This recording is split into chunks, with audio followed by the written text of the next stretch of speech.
সন্ধ্যার টিফিনে আমরা তো প্রায় চা, কফি, ফুচকা বা চাউমিন খেয়ে থাকি, কিন্তু গ্রাম্য স্টাইলে ঘরোয়া পদ্ধতিতে যদি অসাধারণ টেস্টি পাস্তা বানানো যায় তাহলে তো কোনো কথাই নেই। আজ আমি সেই রেসিপি নিয়ে এসেছি তোমাদের সাথে শেয়ার করতে।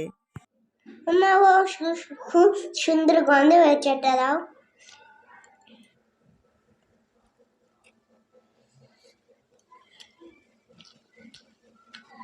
খুব ভালো হয়েছে।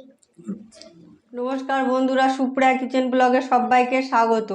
আশা করি তোমরা সবাই খুব ভালো আছো।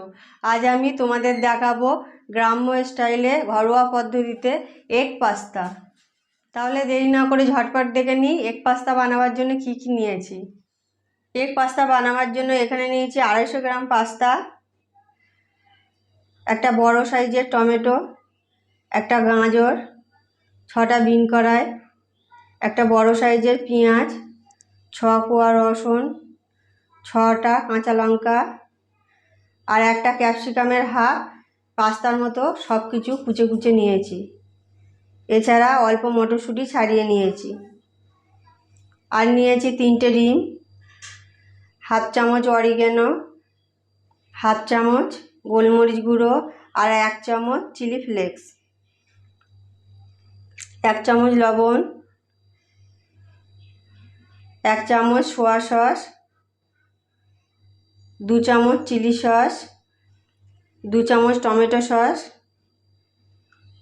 আর নিয়েছি হাফ বাটি সাদা তেল। প্রথমে আমি পাস্তাটাকে সিদ্ধ করে নেব। সেই জন্য কড়াটায় জল দিয়ে জল গরম করে নিয়েছি।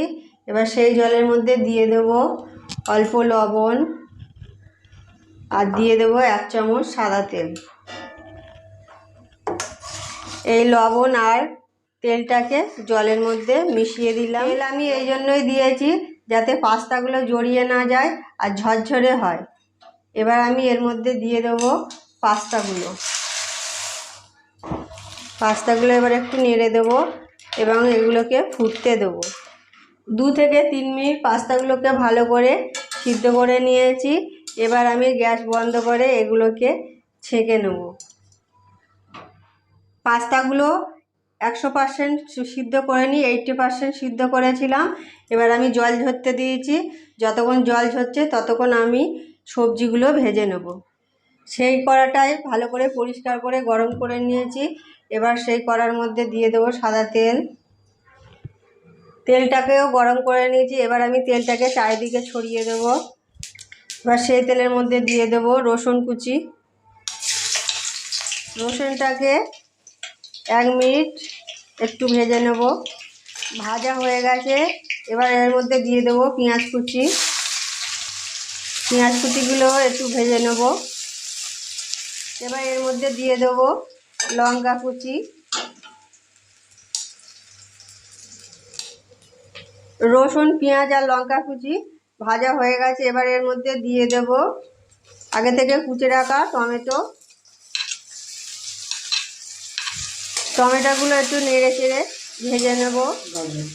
টমেটোও ভাজা হয়ে গেছে। এবার এর মধ্যে দিয়ে দেব আগে থেকে কুচে রাখা গাজর দেওয়ার পর একটু নেড়ে চেড়ে ভেজে নেব। গাজরগুলো ভাজা হয়ে গেছে। এবার এর মধ্যে দিয়ে দেব বিন কড়াই আর ক্যাপসিকাম। এবার এইগুলো সব কিছু একসাথে নেড়ে চেড়ে ভেজে নেব। সবশেষে দিয়ে দেব মটরশুঁটি। এবারে এগুলোকে একটু হালকা করে ভেজে নেব। ততক্ষণ আমি ডিমগুলো ফাটিয়ে নেব।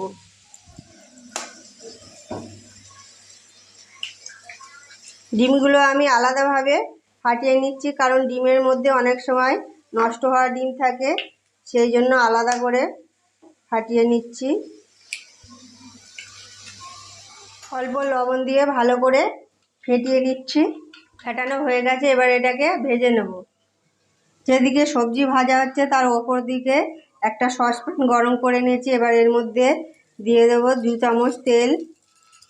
এবার তেলটাকে একটু ছড়িয়ে নেব। তেলটাও ভালোভাবে গরম হয়ে গেছে। এবার এর মধ্যে দিয়ে দেব ফেটিয়ে নেওয়া ডিম। এবার ডিমটাকে ভাজতে দেব। যতক্ষণ ডিমটা এদিকে ভাজা হচ্ছে, অপর দিকে সবজির সাথে পাস্তাগুলো ভেজে নেব। সেই জন্য এতে দিয়ে দিলাম সিদ্ধ করে নেওয়া পাস্তা। এবার পাস্তাগুলো ওপর নিচ করে দেব।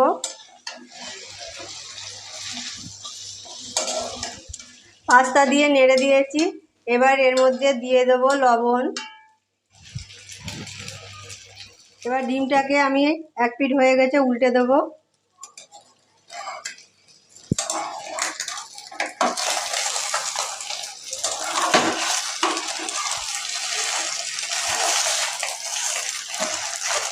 ডিমগুলো ঝুড়ো ঝুড়ো করে ভাজা হয়ে গেছে। এবার এগুলোকে আমি পাস্তার মধ্যে ঢেলে দেব।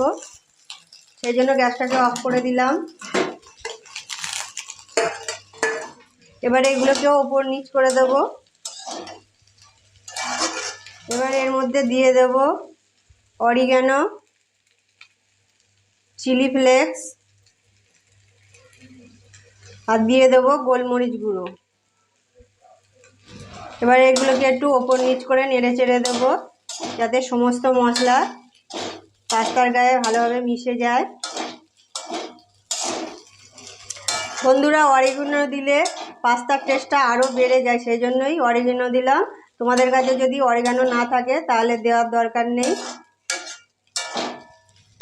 এবার এর মধ্যে দিয়ে দেবো সোয়া সস। সোয়া সসটা এই জন্য দিলাম যাতে কালারটা সুন্দর হয়। এবার এর মধ্যে দিয়ে দেবো চিলি সস। এবার এর মধ্যে দিয়ে দেবো টমেটো সস। এবার এগুলোকে নেড়ে চেড়ে নেব। সমস্ত মশলা দেওয়া হয়ে গেছে। এবার আমি 3 থেকে 4 মিনিট একটু ভেজে নেব, তাহলেই পাস্তা রেডি হয়ে যাবে। পাস্তাটা রেডি হয়ে গেছে। এবার গ্যাসটাকে বন্ধ করে একটা পাত্রে নামিয়ে নেব। দেখো বন্ধুরা, পাস্তা দেখতে কত সুন্দর হয়েছে, আর সেইটাও খুব সুন্দর বার হচ্ছে। নিশ্চয়ই খেতেও খুব সুন্দর হবে। এবার আমি একটা পাত্রে নামিয়ে নিচ্ছি।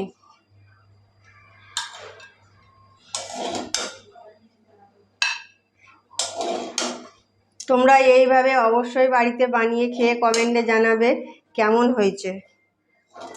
গরম গরম পাস্তা পাত্রে নামানো হয়ে গেছে সন্ধ্যের টিফিনে পরিবেশনের জন্য। আমার এই এগ পাস্তার রেসিপিটি যদি তোমাদের ভালো লেগে থাকে তাহলে একটা লাইক, শেয়ার, কমেন্ট এবং আমার চ্যানেলটিকে সাবস্ক্রাইব করার অনুরোধ রইল। ভালো থাকবে, সুস্থ থাকবে। দেখা হবে পরবর্তী পর্বে।